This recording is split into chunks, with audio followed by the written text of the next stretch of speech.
Et rebonjour, chers abonnés, chers visiteurs, merci de venir, sur ma chaîne pour pouvoir, voir, ces vidéos. Alors là, je vais vous montrer, je vais essayer assez vite, même si mes vidéos sont un peu longues, je suis désolé. Bon après, heureusement que vous pouvez, accélérer le mouvement et regarder là où vous voulez regarder.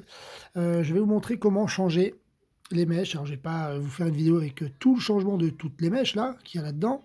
Mais voilà, donc en gros, vous avez besoin d'un chiffon pour vous essuyer les mains, d'un chiffon, un autre pour pouvoir disposer les bougies, deux mèches. Les mèches font à peu près cette longueur-là. Après, c'est à vous de juger, hein, mais bon, moi, je l'ai fait comme ça, voilà. Hop. Ceci, c'est du coton que je trouve au rayon bricolage de Leclerc. Je fais pas de pub pour Leclerc, mais bon, voilà. Hop. Tac. Et j'ai même le code barre derrière, si ça peut vous aider. Voilà. De l'aluminium s'il y a besoin. Bon, voilà. Mais normalement, on n'a pas besoin. Et également, ceci très important. Et enfin, un saladier qui sert de poubelle. Voilà. Donc, je vais mettre mon portable de côté. Ah oui, et puis un petit cure-dent ou deux qui pourrait vous aider. Vous allez voir. Donc maintenant, je vais essayer de moins parler. Vous allez voir comment je manipule, comment je fais pour changer les mèches. Donc, désolé si je parle pas beaucoup, hein, mais c'est surtout pour que vous visualisiez comment je le fais. Voilà. Hop là. Alors, je positionne mon portable. Putain, il faut que ça tienne. Voilà. On est bon. Alors, je prends 3 feuilles.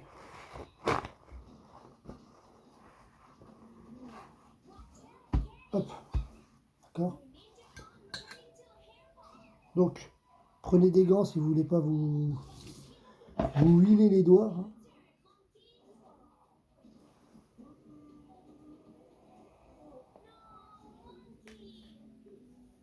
Ok.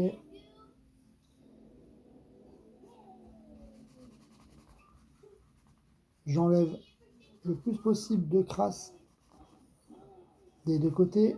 Généralement, il reste des fois quelques petits résidus à l'intérieur, de mèches brûlées ou autres.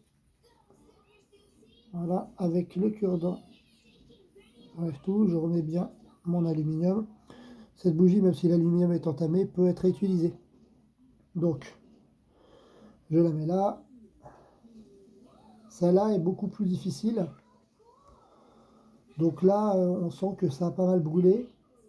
Donc je ne vais pas prendre le risque forcément de la faire tout de suite. Donc je vais la mettre là, en attente. Et après, je changerai peut-être l'aluminium.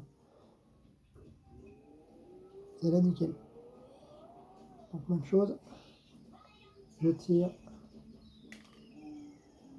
Voilà, hop.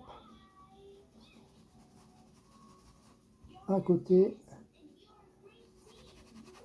L'autre côté. Hop. Un petit coup de cure-dent. Je refais une dernière fois. Et hop, deux.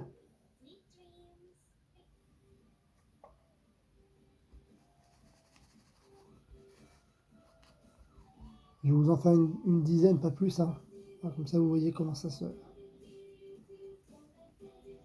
C'est important de bien désobstruer, hein.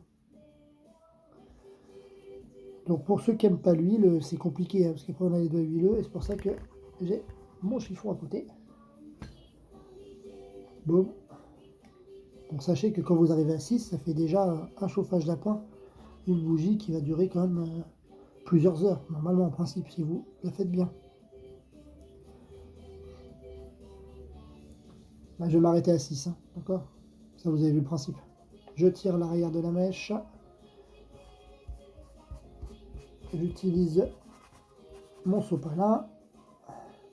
On essuie tout plutôt, pardon, excusez-moi. Mauvaise pub. Ou bonne pub pour la marque sopalin. Voilà. Hop, celle-là, vous voyez, elle est quand même pas mal entamée, mais ça va. On peut encore l'utiliser. 1, 2, 3, 4, 5. J'en prends une dernière. Hop. Même chose que les autres.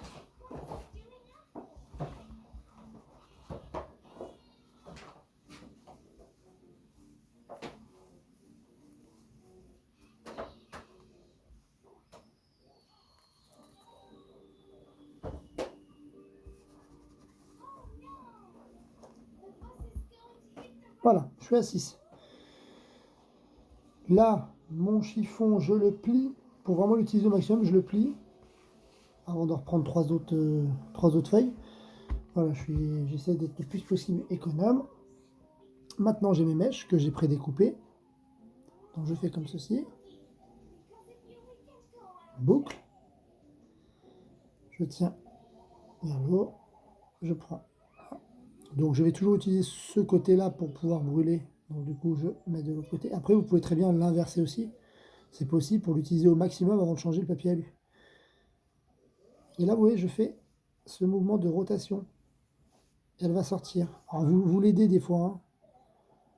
Donc là, je continue ma rotation. Je remets bien l'alu.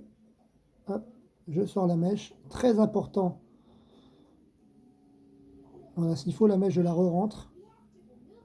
Vous voyez, il ne faut pas qu'il y ait une énorme mèche qui ressorte. Plus la mèche va être haute et plus vous avez de chances de faire de la suie parce que la flamme sera haute. D'accord? Donc, il faut trouver le juste milieu. Là, c'est bon. Et une de faite.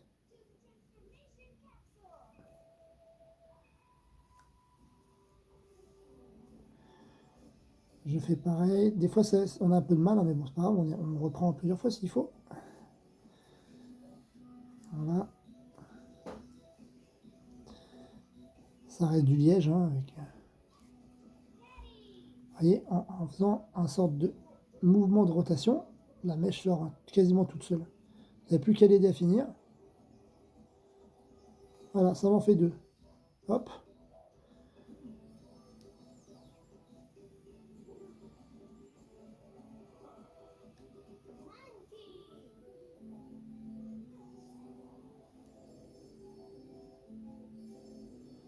C'est pas grave si elle prend un peu la saleté, hein, la mèche. Hein. Après,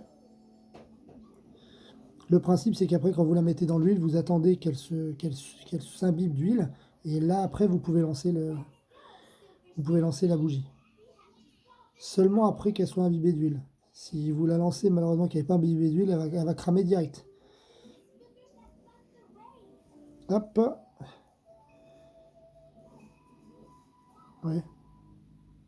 Là, elle est un peu haute, mais ça peut aller. Et ça fait 4. Donc, plus vous en avez d'avance, et mieux c'est. Donc, quand vous le faites, préparez-vous, même s'il faut passer 1 heure ou 2 heures. Hein. Moi, je me mets un bon film, tranquille, et puis je fais ça. Donc là, vous voyez, j'avais coupé un peu court. Donc, du coup, il n'y a pas beaucoup de mèches en dessous de la bougie, mais c'est pas dramatique. Hein. Du moment que le coton est imbibé. Donc ça, par exemple, c'est même une bougie qui est très bien, parce que du coup, elle peut aller vraiment au fond du pot sans aucun problème. Hop, on est à 5. Et voici ma 6e qui va sortir dans pas longtemps. Donc voilà comment j'ai réutilisé mes bouchons pour faire repartir les bougies. Tac, je vous le montre à jamais parce que je ne sais pas ce que ça donne visuellement au niveau de la vidéo. Voilà. Même si ça fait une petite boucle comme ça, c'est pas dramatique, hein, ça va brûler très bien. Voilà. Là, j'ai mes 6 bouchons prêts à être utilisés immédiatement avec les bougies à huile. Voilà. Donc, quoi d'autre à part bonne soirée à vous. Merci beaucoup pour votre attention. Et puis, n'hésitez pas à me poser des questions en commentaire, j'y réponds. La plupart du temps, j'essaye. Et merci encore. Voilà. Qu'est-ce que je peux dire d'autre? Oui, mettez des j'aime. Rajoutez-moi. Voilà. Je suis pas très doué. Hein. Abonnez-vous. Voilà. Comme disent les pros là. Voilà, mais en tout cas, si ça peut être utile, comme je l'ai dit dans ma première vidéo, ne serait-ce qu'à une dizaine de personnes, et que ça peut les aider à surmonter l'hiver, et ben, je serai très heureux. Moi, en attendant, chez moi, pour le moment, je continue comme ça, je suis motivé. Voilà, parce que je suis motivé parce que l'électricité a explosé, que les granules avec lesquels je me chauffe habituellement, pareil, on est à 12 balles le sac. Enfin bon, ça on marche sur la tête.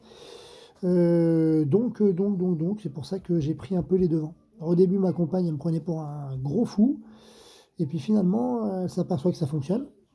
Il faut juste changer l'huile, changer les bougies, etc.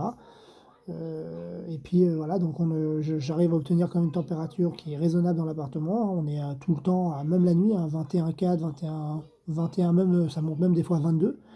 Là, pour preuve, je vais éviter de trop vous montrer mon appartement, hein, s'il vous plaît, vie privée, hein. Voilà. Donc là, bon, c'est pas la meilleure preuve, hein, puisqu'on est à 21,1 dans le salon actuellement, mais bon, vous voyez, confort, hein, il me met qu'il est 17 h, voilà. Donc normalement, ça devrait ne faire que monter. Le soir, en général, ça fait que monter quand mes chauffages sont à fond. Et je vais vous montrer un dernier endroit. C'est la chambre de mon petit. Il y a une seule... Vous voyez, je vais vous montrer là. Que j'ai mis en action. Avec les 6 en dessous. Hop, et il fait... Voilà. Sans mentir. Bon voilà, bonne soirée à tous. Ciao, ciao, ciao.